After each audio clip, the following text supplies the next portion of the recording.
David Cunliffe. Thank you, Mr Speaker. To the Minister of Finance, did the government minimise the cost to the taxpayer of the bailout of South Canterbury Finance, and if so, how? The Honourable Bill English. Mr Speaker, first of all, can I make it clear, the taxpayer has not bailed out South Canterbury Finance. The taxpayer is paying out depositors according to a guarantee offered to those depositors in October 2008. This was well signalled through provisions to the public accounts, and we have taken at least one step to minimise costs to the taxpayer, and that is to make quick payments to all depositors, which is estimated to save about $100 million. Of course, the more important steps are still ahead of us, and that is a receiver recovering the maximum value they possibly can from the remaining assets of South Canterbury Finance. Honourable David Cunliffe. Mr Speaker, what advice did the Minister receive from Corda Mentha relating to South Canterbury Finance's financial condition prior to approving the extension of the Retail Deposit Guarantee Scheme? The Honourable Bill English.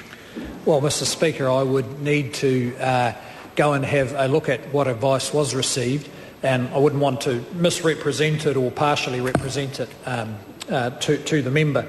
I would make a couple of points. One is that Treasury was delegated the responsibility of administering the scheme.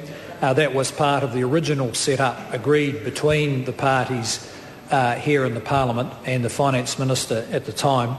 And we have stuck pretty much to that process where Treasury have made the operational decisions about the guarantee.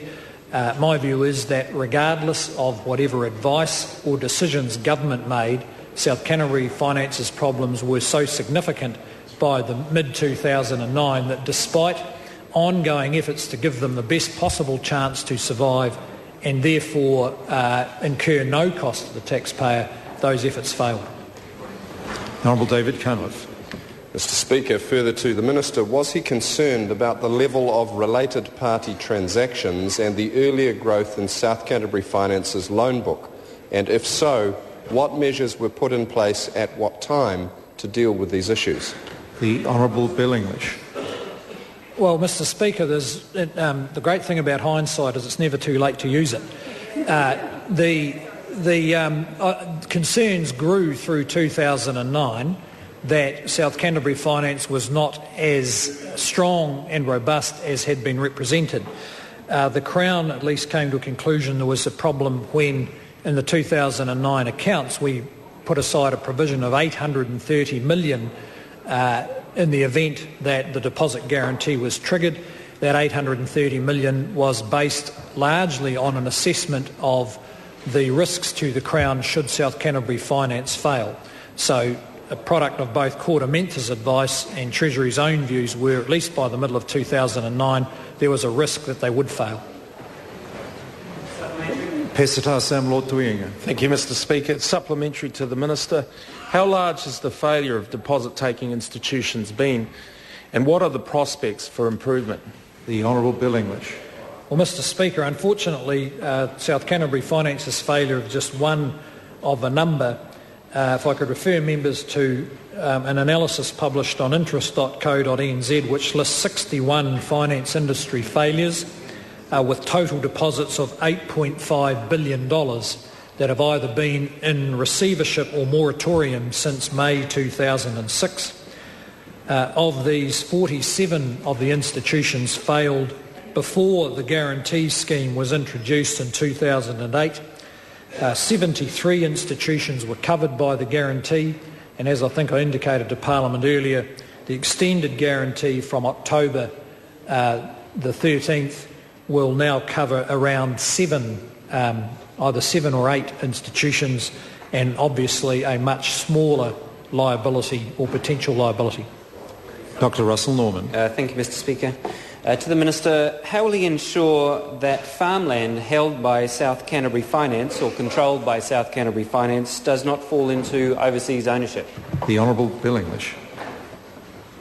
Well, Mr Speaker, in the first place, if there was any transaction involving potential overseas ownership of those farms, that would be dealt with by the existing Overseas Investment Act, which the Members' Party had a hand in writing when it was redone in 2005, and secondly, with the Crown able to, because of the way the receivership has been structured, the Crown is able to exert significant influence over any initial decisions about how that land might be sold. I might say the government's in no hurry. The Honourable David Cunliffe. Speaker, to the Minister of Finance, on what date did Cabinet agree to the bailout package he implemented on 31 August 2010? The Honourable Bill English. Oh, that's a very good question. Did the Minister hear the question? What's that? Did the Minister hear the question? Yeah, the question was what date did Cabinet approve it? Again, I'd prefer to check the record because what I can recollect of after what seems to have been a very long week or 10 days, that Cabinet decision around a package was right at the last minute, either through a Cabinet meeting or a group of ministers with delegated power. As the member will be aware, because it's been publicly stated, the company itself was negotiating right up until the last minute, and it was certainly our desire that it was able to be recapitalised by the private sector, thereby enabling the company to continue, thereby preventing the Crown having to meet any obligation to depositors. The Honourable David Cunliffe. Mr. Speaker, further to the Minister, having therefore extended South Canterbury Finance's guarantee in order to seek a potential recapitalisation solution, why did the government not agree to a potential recapitalisation deal that could have released South Canterbury Finance from its guarantees at potentially much lower cost to taxpayers than is now expected? The Honourable Bill English. Well, Mr. Speaker, I think that if such a deal from a credible source had been put in front of the government, we would certainly have considered it. I'd have to say that did not happen. There is much speculation about what different people have said or might have offered, but at no stage was there a deal in front of the government which had the support of the Treasury, which would meet those criteria. Question number 5, Dr.